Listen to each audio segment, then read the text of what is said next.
केवली भगवान भी अक्षर ज्ञान देंगे तभी हमें समझ में आएगा। अनक्षरी ज्ञान बोलेंगे तो कुछ समझ नहीं आएगा। समझ आ रहा है? कई लोग ये मानते हैं या ये पढ़ पढ़ करके सुन करके समझ लिए हैं कि केवली भगवान की जो दिव्य ध्वनि होती है वो अनक्षरात्मक होती है ना। कहीं पूजाओं में भी लिखा हुआ मिल जाता है। तो ऐसा किसी ने लिख दिया तो सबकी धारणा वही बन गई कि केवली भगवान की दिव्य ध्वनि कैसी होती है ना। जैसे शायद वो देवशास्त्र गुरु की पूजा में आता है ना, जिनकी ध्वनि है ओंकार रूप निरअक्षरमय महिमा अनूप, ऐसे ही कुछ है ना। तो निरअक्षरमय माने अक्षर के बिना निरक्षरी है वो। अगर हम ऐसा ही पूजा के अनुसार मान लें एकांत रूप से, तो कभी भी हमारे लिए केवली भगवान से कुछ भी ज्ञान मिल ही नहीं सकता है, क्योंकि हम अनक्षरी भाषा नहीं समझते हैं। हम कौन सी भाषा समझेंगे?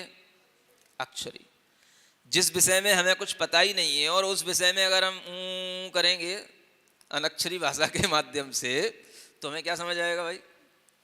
कैसे बताएंगे हम? ये जीव है, ये पुद्गल है, हम सब में हो गया काम। समझ आ रहा है? तो ऐसी अनक्षरी भाषा नहीं होती है, ये अपने दिमाग से धारणा निकाल लें। केवली ज्ञानी के लिए भी, केवली भगवान के लिए भी बोलने में जब आता है तो वह अक्षर बोलते हैं, पद बना करके बोलेंगे तभी हमारे समझ में आएगा। जब तक सेंटेंस ही नहीं होगा हमें समझ में क्या आएगा?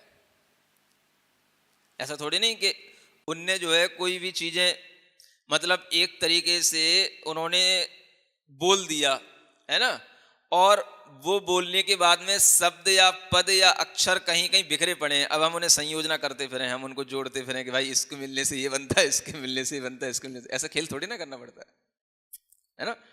जब तक वो ये नहीं बोलेंगे, ये नहीं बताएंगे कि भाई लोक में 6 द्रव्य हैं, स्पष्ट नहीं बोलेंगे, तब तक किसी को समझ नहीं आने वाला।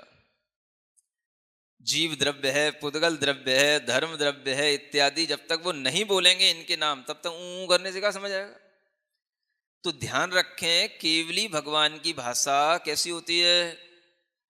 अक्षरात्मक होती है ना।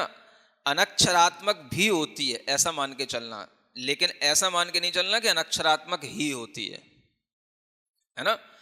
क्योंकि अनक्षरात्मक भी इसलिए हो गई क्योंकि बहुत कुछ जो तुम्हें समझ नहीं आया वो मुंह में निकल गया, वो अनक्षरात्मक हो गई। ठीक है ना। और जो हमारे ज्ञान में था, जो हमें समझ में आ गया, वो हमारे लिए अक्षरात्मक ज्ञान के माध्यम से ही समझ में आएगा। तो केवली भगवान की भाषा में अक्षर भी हैं और अनक्षर भी हैं। ठीक है।